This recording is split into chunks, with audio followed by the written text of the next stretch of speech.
अच्छा, आपने वो मशहूर फ़िल्मी डायलॉग तो सुन ही रखा होगा कि जब मेरा मीटर घूम जाए तो फिर मैं अपनी भी नहीं सुनता। कुछ ऐसे ही तासुरात का मुज़ाहरा आज अपने शरीफ भाई ने भी किया, जब उन्होंने पीटीआई पर तो तनकीद दबे छुपे लफ्ज़ों में की ही की, साथ उन्होंने ना सिर्फ ये कि शहबाज हुकूमत पर दबे छुपे लफ्ज़ों में कई मामलात में तनकीद कर डाली, बल्कि अपने आप को भी नहीं बख्शा और अपने इदारे को भी नहीं बख्शा। मतलब जब वो ये कहते हैं कि मेन 9 के मंसूबा साज़ों को और फस्तायत का मुज़ाहरा करने वालों को नहीं छोड़ा जाएगा, तो ज़ाहिर है ये उनका पुराना स्टैंस है और ये नेचुरल है, हमें समझ आती है। जब वो ये कहते हैं कि बनु वाक़े में जो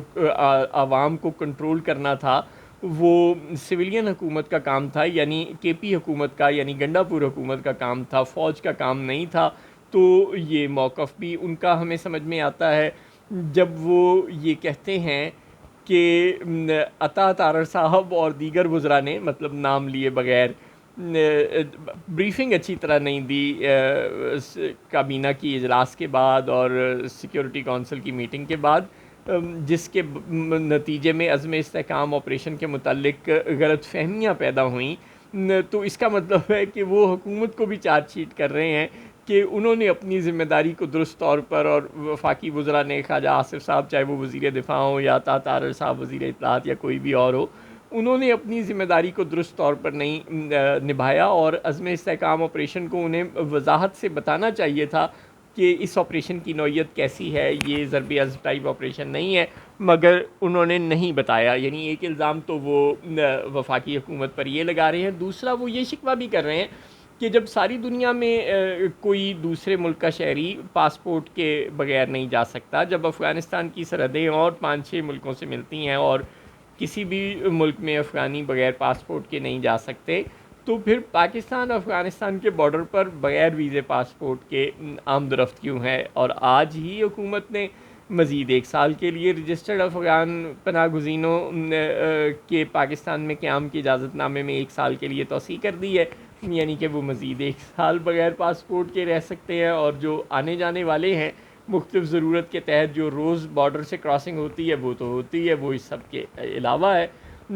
इसी के साथ ही उन्होंने फिर पीटीआई पर और मौलाना फजल रहमान साहब पर भी शायद ये इल्ज़ाम भी लगाया कि वो ऑपरेशन अज़्म इस्तेहकाम को मुतनाज़ा बनाने की कोशिश कर रहे हैं और उससे एक सियासी माफिया अज़्म इस्तेहकाम ऑपरेशन को मुतनाज़ा बनाने की कोशिश कर रहा है। यानी एक तरफ तो उन्होंने हुकूमत के लत्ते लिए कि वो इस ऑपरेशन की सेंटिटी को और इस ऑपरेशन की रूह को, इस ऑपरेशन के मकासद को दुरुस्त तौर पर बयान नहीं कर सकी, तो दूसरी तरफ उन्होंने पीटीआई और फजल रहमान साहब के को भी नाम लिए बगैर तनकीद का निशाना बनाया कि वो इस ऑपरेशन को मुतनाज़ा बनाने की कोशिश कर रहे हैं। और ज़ाहिर है और बलूचिस्तान की कौम परस्त जमातें भी जो इस ऑपरेशन के ख़िलाफ़ बात कर रही हैं, चाहे वो अख्तर मैंगल साहब की जमात हो या कोई भी और जमात हो, इन सब को भी उन्होंने नाम दिए बगैर तनकीद का निशाना बनाया। लेकिन इस सब के अलावा उन्होंने अपने आप को भी नहीं छोड़ा। उन्होंने बताया हमें कि ये जो बॉर्डर से स्मगलिंग होती है ये भी कोई अच्छी बात नहीं है, और ये जो डीज़ल की स्मगलिंग होती है और पेट्रोल की स्मगलिंग होती है और गाड़ियों की स्मगलिंग होती है, इसने पाकिस्तान की रीढ़ की हड्डी तोड़ दी है। और ये कि स्मगलिंग से हासिल होने वाले पैसे को दहशतगर्द इस्तेमाल करते हैं, और ना सिर्फ ये कि धमाके करने वाले और सिक्योरिटी फोर्सेस और सिविलियंस पर हमले करने वाले दहशतगर्द, बल्कि डिजिटल दहशतगर्द, यानी मैं और आप भी इस पैसे को इस्तेमाल करते हैं। लिहाजा ये कोई अच्छी बात नहीं जो स्मगलिंग हो रही है। अब जो उमर अयूब साहब ने गुस्ताखाना सवाल उठाया है कि क्या सरहद पर स्मगलिंग को कंट्रोल करना पटवारियों का काम है, तो सवाल तो गुस्ताखाना है, लेकिन सवाल बहरहाल दुरुस्त है। अगर चौधरी शरीफ भाई चाहें तो अगली किसी प्रेस ब्रीफिंग में इसकी भी वजाहत कर दें, जैसा कि आज उन्होंने बताया कि तवातर के साथ गुफ्तगू होनी चाहिए। यानी दूसरे लफ्ज़ों में वो साफ तारड़ साहब को चार्जशीट कर रहे थे कि ये वज़ीर इत्तलाआत अपना काम अच्छी तरह नहीं कर रहा, तो जिसकी वजह से अज़्म इस्तेहकाम ऑपरेशन के मुतालिक गलत फहमियाँ फैली हैं। और आज वो मुख्तसरी प्रेस कॉन्फ्रेंस करके चले गए, माजी की 3-3 4-4 घंटे की जो ISPR की प्रेस कॉन्फ्रेंस होती थी उनके बरक्स, और उन्होंने कहा कि ये राब्ता जो है वो रहना चाहिए सहाफ़ियों में और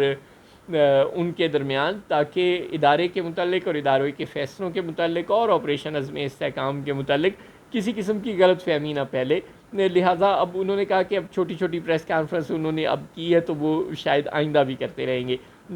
इसी किस्म का शायद ये इशारा था। इस यूँ उन्होंने अपने आप को जो चार्जशीट कर दिया है कि वो दहशतगर्दी स्मगलिंग का जो गठजोड़ है उसको कंट्रोल करने में शायद फ़ौज नाकाम रह रही है। मतलब हम तो ऐसी कोई बात नहीं कर सकते, अल्लाह माफ़ करे, लेकिन उन्होंने बहरहाल यही कहा कि अगर बॉर्डर से स्मगलिंग कंट्रोल हो जाती तो ये सब कुछ ठीक हो जाता। खैबर पख्तूनख्वा हुकूमत ने तो ज़ाहिर है स्मगलिंग कंट्रोल नहीं करनी। खैबर पख्तूनख्वा हुकूमत तो पुलिस की इंचार्ज है और पुलिस तो बॉर्डर पे खड़ी नहीं होती। तो अगर स्मगलिंग को बॉर्डर पे कंट्रोल करना है तो वो फ़ौज ने कंट्रोल करना है। और आपस की बात है कि हम शहबाज हुकूमत को इल्ज़ाम तो दे सकते हैं कि वो पासपोर्ट के बगैर अफ़गानियों को पाकिस्तान आने जाने की इजाज़त देती है, लेकिन सच्ची बात ये है कि इस तरह के फ़ैसले पाकिस्तान की तारीख़ में कभी भी किसी सिविलियन हुकूमत को करने की मजाल नहीं हुई, उन्हें ऐसी कोई इजाज़त ही नहीं दी गई। ऐसे फ़ैसले हमेशा रावलपिंडी की मर्ज़ी से ही हुआ करते हैं, रावलपिंडी के कहने पर हुआ करते हैं, बल्कि अगर ज़्यादा वजाहत से कहा जाए तो यूँ भी लगता है कि इस पैराई में भी उन्होंने अपने आप को ही तनकीद का निशाना बनाया। तो बहरहाल आपकी सदाकत को, आपकी साफ़ गोई को, आपकी हक परस्ती को हम सलाम पेश करते हैं। अल्लाह करे कि आप बाकी आने वाली प्रेस कॉन्फ्रेंस में भी इसी रविश पर कायम रहें।